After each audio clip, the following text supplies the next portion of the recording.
Hello everyone, welcome to the session. आज आपने thumbnail तो देख ही लिया होगा।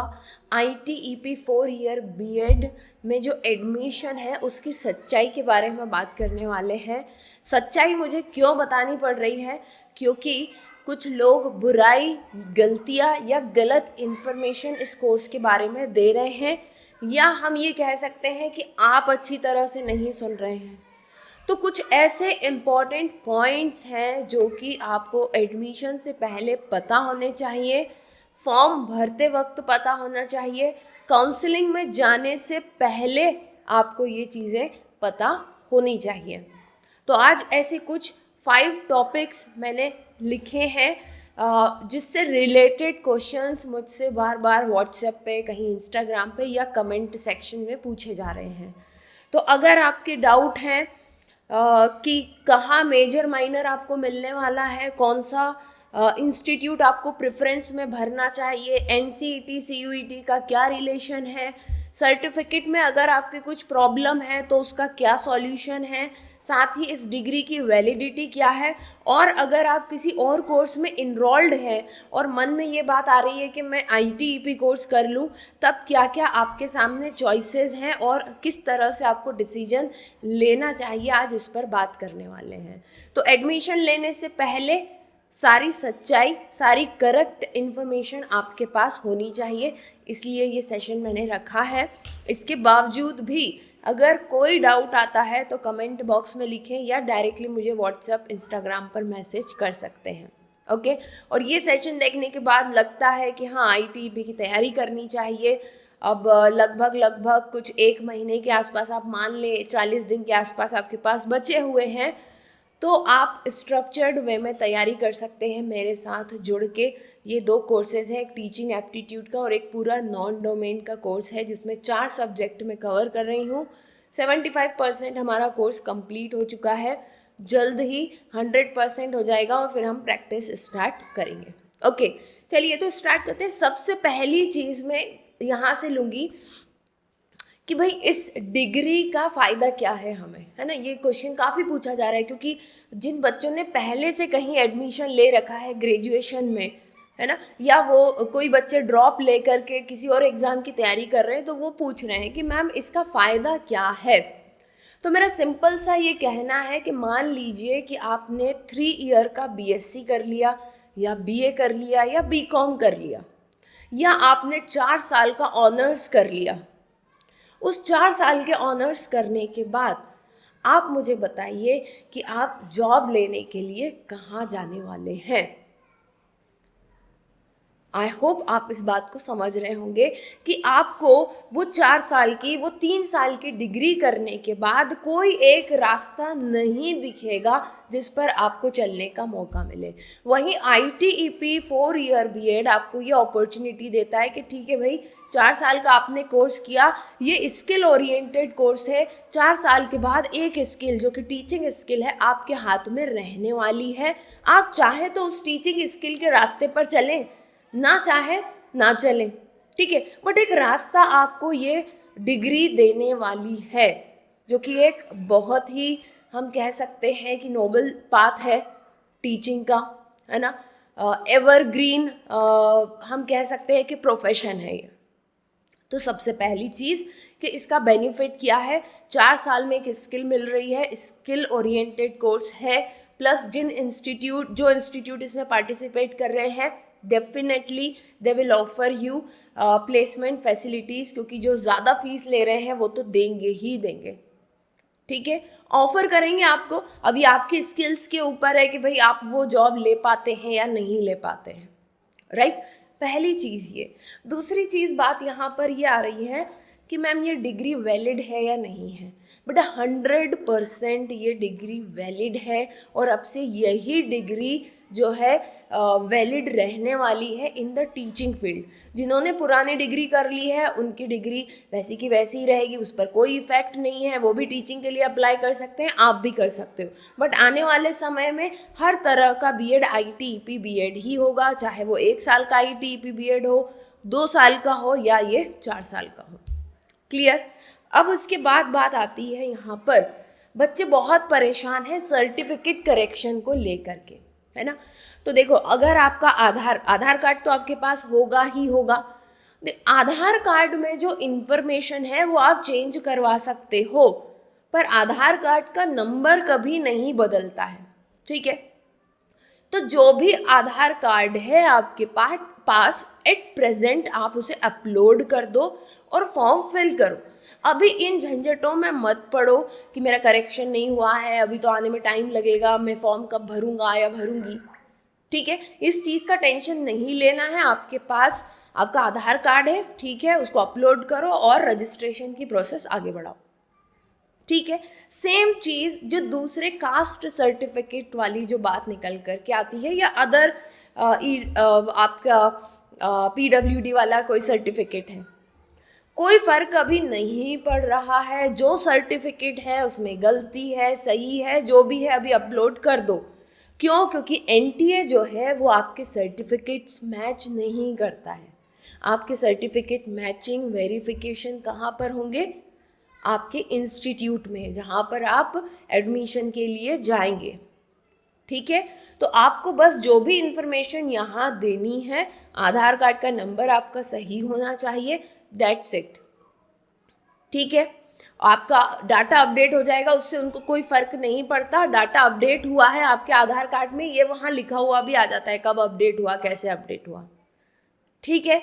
तो कोई भी सर्टिफिकेट हो या नहीं हो, अगर किसी के पास सर्टिफिकेट नहीं है तो बेटा जर्नल से भर देना, काउंसलिंग के टाइम पर चेंज हो जाएगा, क्योंकि काउंसलिंग के टाइम पर ही कैटेगरी वाइज आपकी जो है लिस्ट बनी जाएगी, ठीक है। ये चीज़ की क्लैरिटी हो गई। दूसरी चीज़ यहाँ पर बात ये आती है, भाई कॉलेज प्रेफरेंस को लेकर के बहुत परेशान हो, मैम अच्छा कॉलेज बता दो। बेटा एक बात बताओ, 64 कॉलेज हैं, सीट कितनी है? 6100 200, बहुत मैं मान लेती हूँ कि एक दो इंस्टीट्यूट और भी जुड़ गए तो 6500 के आसपास सीट होने वाली है, ठीक है। ज़्यादा हो जाए तो और अच्छा है, बट अभी मैं एक ये रेशो आपको बता रही हूँ कि 6200 आई थिंक, तो वो लिखा ही हुआ है प्रोस्पेक्टस में, थोड़े और मान लो या कम भी हो सकता है, वो भी कोई दिक्कत नहीं है, ठीक है। क्योंकि इग्नू इन्होंने दिया हुआ है, इग्नू ने पिछले साल मना कर दिया था कि हम एडमिशन नहीं ले रहे, ओके। सो अब एक बात बताओ, फॉर्म भरने वाले 1 लाख लोग, सीट है 6000, पिछले साल 60,000 के करीब, 50 से 60,000 के करीब लोगों ने फॉर्म भरे थे, ठीक है। इस साल और ज़्यादा इन्फॉर्मेशन है तो इस साल और ज़्यादा भरेंगे, मान के चलते हैं हम कि 1 लाख के आसपास जो है ये फॉर्म भरने वालों की संख्या पहुंचेगी, और 6100-200 सीट है। अब आप बताओ इसमें क्या प्रेफरेंसेस हैं।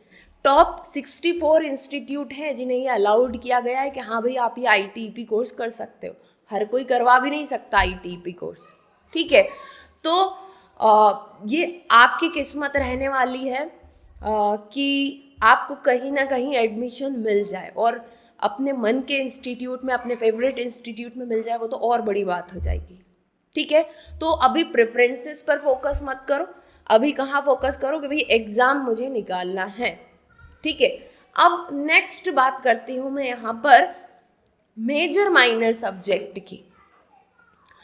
BSc वाले पूछ रहे हैं मैम जूलॉजी, बॉटनी, केमिस्ट्री कहाँ मेजर दिया जाता है। अब एक बात बताओ, जो BSc कर रहे हैं उसमें सब्जेक्ट होते ही क्या हैं, ये बताओ मुझे ज़रा।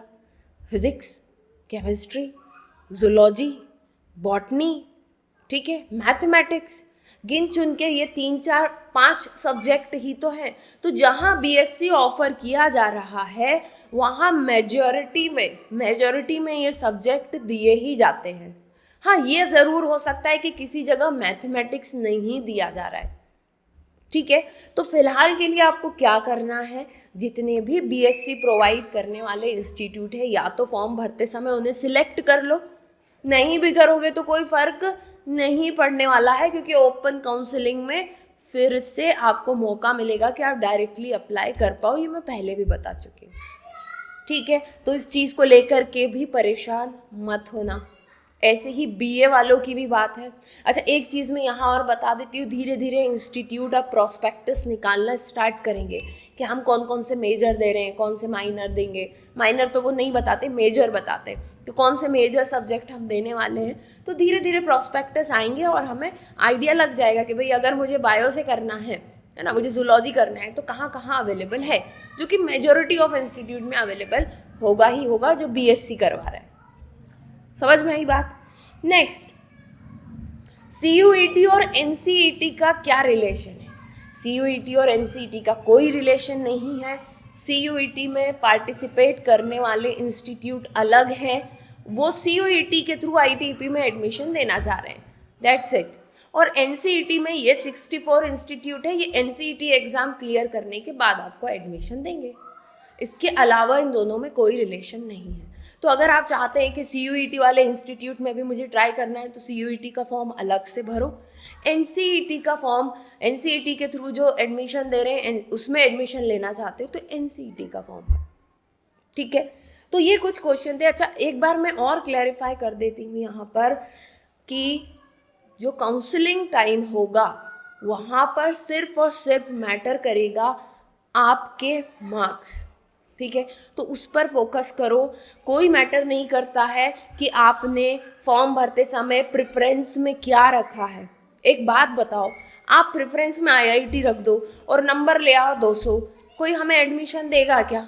बताओ, नहीं देगा ना। तो प्रेफरेंस जैसी कोई चीज़ नहीं है, ठीक है। इट्स ओनली कि हाँ आप ये सिलेक्ट करना चाहते हो, आप इस कॉलेज में एडमिशन चाहते हो, बट जो एडमिशन होगा वो आपके एनसीईटी स्कोर के ऊपर होगा, जो कि आपको एनटीए के स्कोर कार्ड से पता चलेगा जब रिजल्ट आएगा। फिर उसके बाद हम काउंसलिंग प्रोसेस में एंटर करेंगे, ठीक है। समझ में आई बात। तो मुझे लगता है जो बहुत मेजर क्वेरीज थी आपके सर्टिफिकेट, प्रेफरेंसेस, मेजर माइनर को लेकर के, और इस डिग्री की तरफ जाना चाहिए या नहीं जाना चाहिए, ठीक। और वो बच्चे जो अभी कहीं ग्रेजुएशन में इनरोल्ड हैं, अपने सेकेंड ईयर या थर्ड ईयर में हैं और फिर से आईटीईपी की सोच रहे हैं, तो भाई ऐसा मत करो। फर्स्ट ईयर तक वाले आप ड्रॉप कर सकते हो अगर आपका बहुत मन है करने का आईटीईपी। नहीं तो अगर आप सेकेंड थर्ड में हो तो थोड़ा सा रुक जाओ। 2026 में 1 ईयर आईटीईपी आएगा, 2 ईयर आईटीईपी स्टार्ट हो जाएगा, उसमें आप इनरोल कर लेना। अभी अपना समय ख़राब करने की ज़रूरत नहीं है।